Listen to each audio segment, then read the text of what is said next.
There's a poem that most people have heard that I am willing to bet most people have not sat with and considered with respect to its true application today. It was written years ago by a German pastor named Martin Niemöller, and it goes like this. First they came for the socialists, and I did not speak out, because I was not a socialist.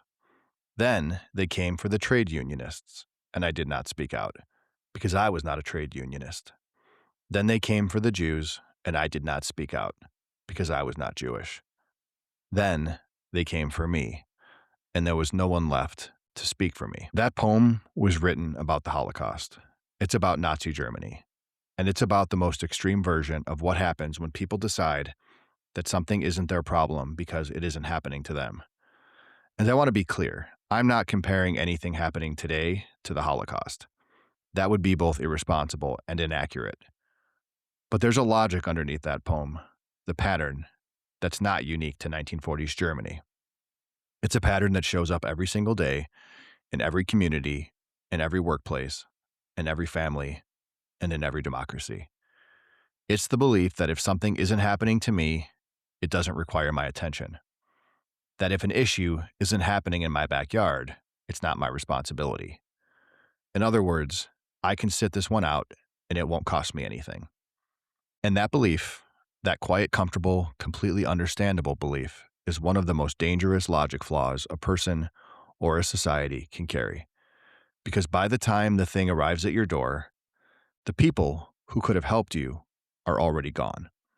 And the time you could have acted has already passed. That's why when we come back, I'll be making the case for showing up when it's not your fight.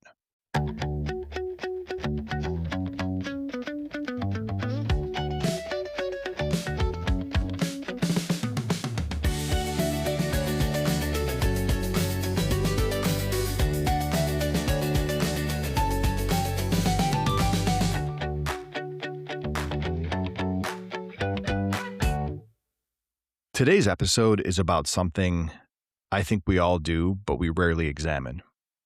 It's the instinct to sort the world into two categories, things that affect me and things that don't. My problems and other people's problems. My fight and someone else's fight.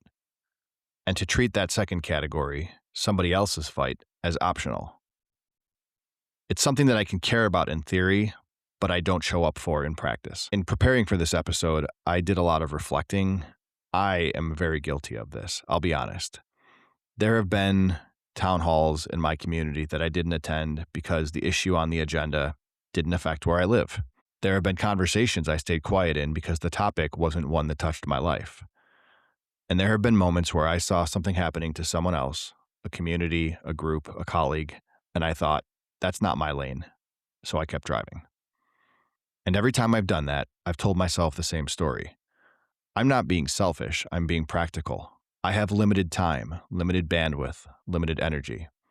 I can't fight every fight. And that is true, you cannot fight every fight. But the question this episode is asking is different. The question is, what happens when nobody shows up for the fights that aren't theirs? And the answer, historically, practically, even ethically, is that everyone loses, including you. Especially you, just not yet. So ladies and gentlemen of the jury, not showing up until an issue affects you is not neutrality. It's actually delayed loss. You just don't feel it yet. When you wait until a problem reaches your doorstep, you are not entering the fight fresh. You are entering it late, alone, and without the alliances you could have built when it was at someone else's door. The time to get involved in an issue is not when it affects you. It's when you can still affect it. And those two moments are almost never the same. I want to break down the logic of why we sit things out, why that logic is flawed, what it actually costs, and what it looks like to show up for something that isn't your fight, not as charity or virtue signaling, but strategically, as self-interest that's smart enough to see around corners. Let me lay out the reasoning that most people use when they decide not to get involved in something. From my perspective, it goes like this. This issue doesn't affect me. I don't have the time or energy, and there are people who are closer to this issue who are better positioned to deal with it. so my involvement won't change anything. So I'm going to sit this one out.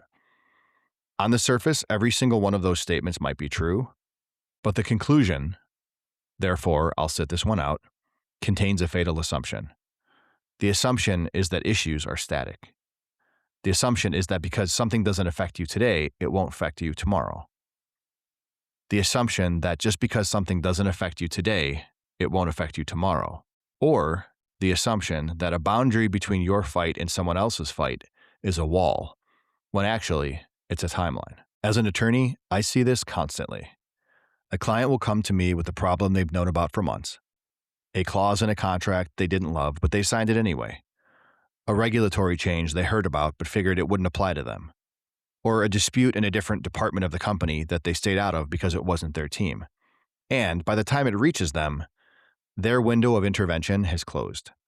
The contract is binding, the regulation is in full effect, the precedent has been set. They're not fighting the problem anymore, they're managing the consequences of not fighting it sooner. And the consequences are always more expensive than the prevention. That is the fundamental logic flaw of "it's not my fight." The fight doesn't stay over there, issues migrate, precedents expand. What's tolerated in one area becomes normalized in the next. The thing you chose not to engage with doesn't just stay in its lane, it builds momentum. And momentum doesn't ask for your permission before it arrives at your door. Exhibit B, the Erosion Pattern. The poem I read above works not because of the horror of its ending, but because of the banality of each individual step. No one woke up one morning in Germany and said, "I'm going to let an authoritarian regime eliminate entire populations." What happened was a series of small, individually rational decisions. That's not my group, that's not my community, that's not my problem. Each one made sense in isolation, but taken in sequence, they were catastrophic. And you see this same pattern at a much lower stakes level everywhere in modern life. A company lays off an entire department that isn't yours. You don't say anything because your job is safe. 6 months later, your department absorbs the workload and without additional headcount. A year later, they restructure yours. The people who might have stood with you, who might have created enough noise to change the calculus, are gone. And you didn't stand with them when they were here. A school board proposes a change to policy that affects a program your kid isn't in. So you skip the meeting. The change passes. Next year, they apply the same logic to another program. This time, it affects your children. But the precedent was already set in a meeting you didn't attend on a vote you didn't show up for. Or a neighbor is fighting with the HOA over something you think is unreasonable. So you stay out of it, and the HOA wins. And now the rule they enforced on your neighbor's property is the rule they're enforcing on yours. The pattern, regardless of the underlying facts, is always the same.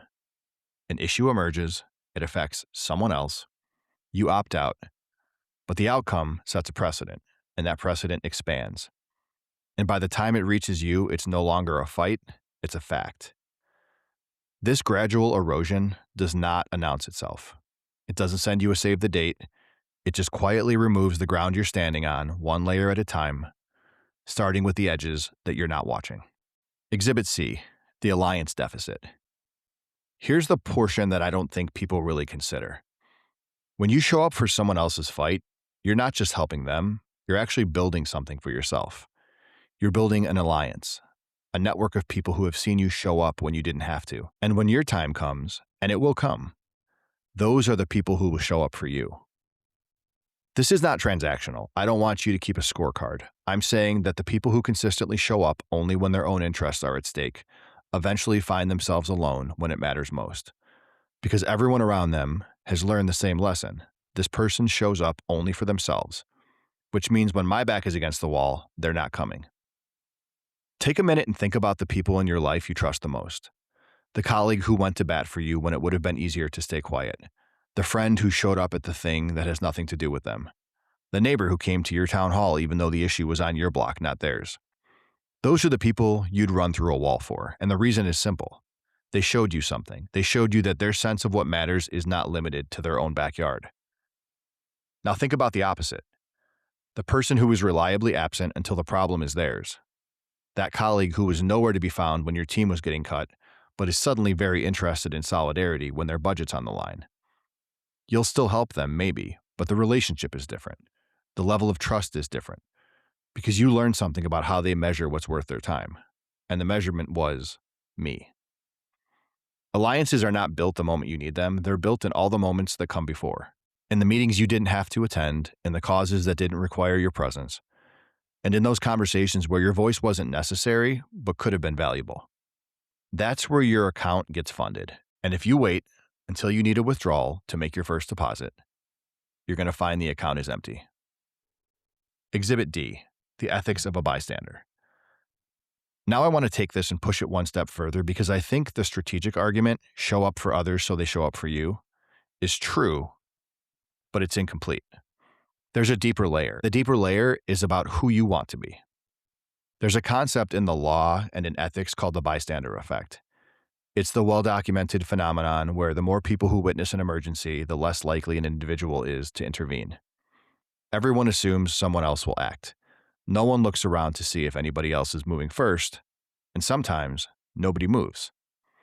But the bystander effect doesn't just apply to physical emergencies. It applies to moral ones, to civic ones, to the slow-moving kind of emergencies that don't have sirens but have consequences.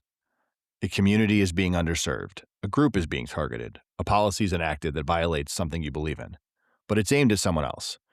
And you look around, and you wait, and you tell yourself, someone closer to this will handle it. But here's what I've learned, both as a lawyer and as a human being. The someone closer is often the person with the least power to change it. The person directly affected by an unjust policy is usually the person with the fewest resources to fight it. The department getting laid off doesn't have the organizational leverage to stop it. The underserved community doesn't have the political capital to redirect funding. The neighbor fighting the HOA doesn't have enough votes to fight alone. But that's the whole point. The people in the fight need the people outside the fight, not because outsiders are saviors, but because numbers change outcomes. Presence changes calculations. A school board makes a different decision when the room is full than when it's empty. A company makes a different decision when the pushback is broad instead of isolated. A government makes a different decision when the coalition is wide instead of narrow. And on a personal level, separate from outcomes and strategy, there's the question of who are you when no one's watching and nothing's at stake for you? Are you the person who only shows up when it costs you something not to? Or are you the person who shows up because something matters, even if it doesn't happen to matter to you yet? I know which person I want to be, and I'll admit I have not always been that person, but I absolutely know which direction I'm moving in. Next, let's talk about a couple objections. Objection 1. Matt, I can't show up for everything. I have a job, kids, my own problems. You're asking people to add other people's problems to their plate, and that's just not realistic. It sounds nice, but it's not how life works when you're already overwhelmed. I want to be direct. I'm not asking you to show up for everything. That's not possible, and it's not the point. What I'm asking is smaller and more specific. I'm asking you to stop using "it doesn't affect me" as the reason you don't show up. That's not the same as asking you to show up for everything. It's asking you to change the filter through which you decide what to show up for. You're still going to make choices about where your time goes, but make those choices based on capacity, not relevance. The question shouldn't be, does this affect me? The question should be, do I have the ability to affect this? And sometimes the answer is no. You're tapped out, you're underwater, you genuinely don't have the bandwidth. And that's honest and that's fine.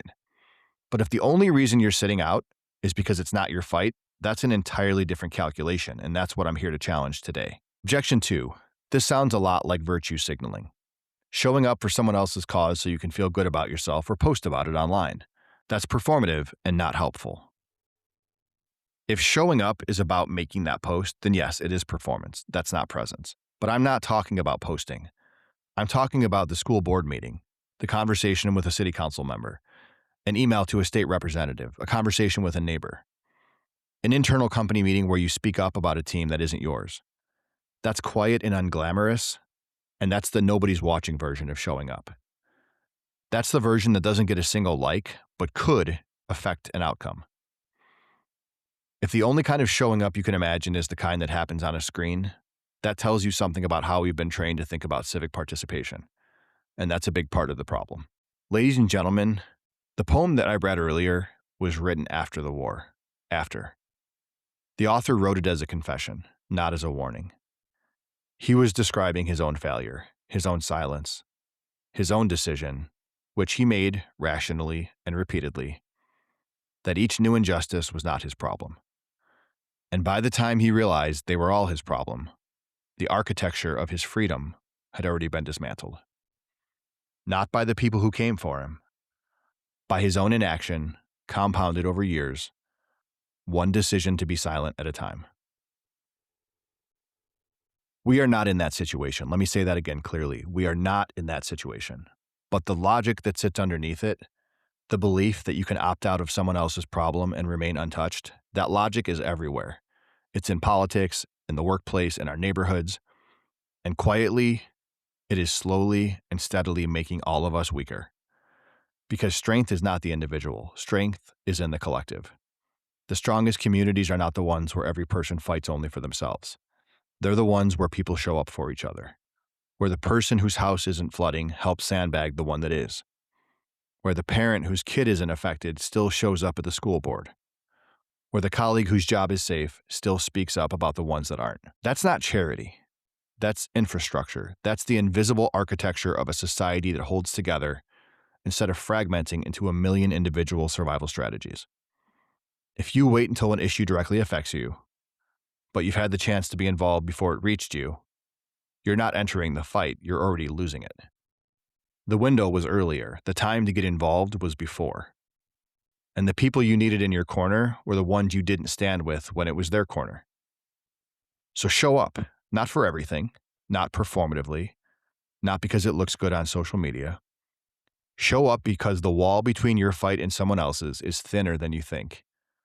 Because precedents travel, because silence is a vote, and because the kind of person who only shows up for themselves will eventually find out what it feels like when nobody shows up for them.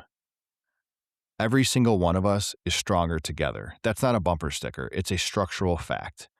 And that structure only holds if you help build it before you need it. Let's step out of the courtroom and into the real world for a moment and talk about a couple micro tools you can carry into your life. First, I call it the backyard audit. This week, find one issue in your community, your town, your school district, your workplace that doesn't directly affect you. Read about it. Just read. Understand what's happening, who it affects, what are the stakes. You don't have to act yet, but move it from not my problem to I understand the problem. That shift alone changes your relationship to the community you're in. Second, show up once. Attend one meeting, one hearing, one event this month that has nothing to do with your own personal interests. It could be a town council meeting about a neighborhood that isn't yours, a school board session about a program your kids aren't in, a company all-hands about a team you're not on. Just sit there, listen, let the people who are fighting see a face in the room that doesn't have to be there. That alone has more impact than you think. Third, the precedent question. The next time you hear about a decision being made, whether it's at work, in your community, or politics, ask yourself, if this precedent gets applied to me, would I be okay with it? If the answer is no, the time to engage is now. Not when it arrives at your door, right now. While the decision is still being made, while the room is open, while your presence can still change the math.